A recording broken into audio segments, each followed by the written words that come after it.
ভারী বৃষ্টিপাতের কারণে ভারতের ইন্দিরা গান্ধী বিমানবন্দরের ছাদ ধসে পড়ে একজন নিহত সহ কয়েকজন আহত হয়। শুক্রবার ভোরে এই ঘটনাটি ঘটে।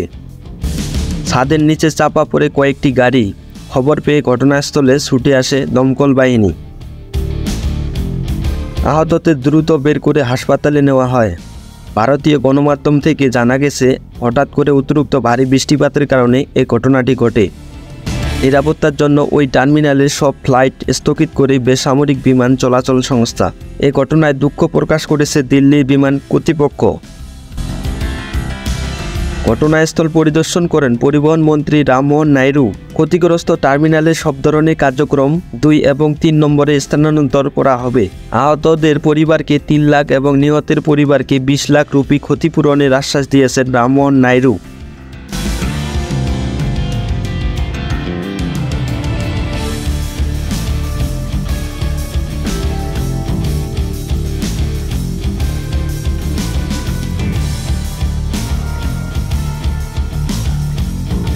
Desk report news BT.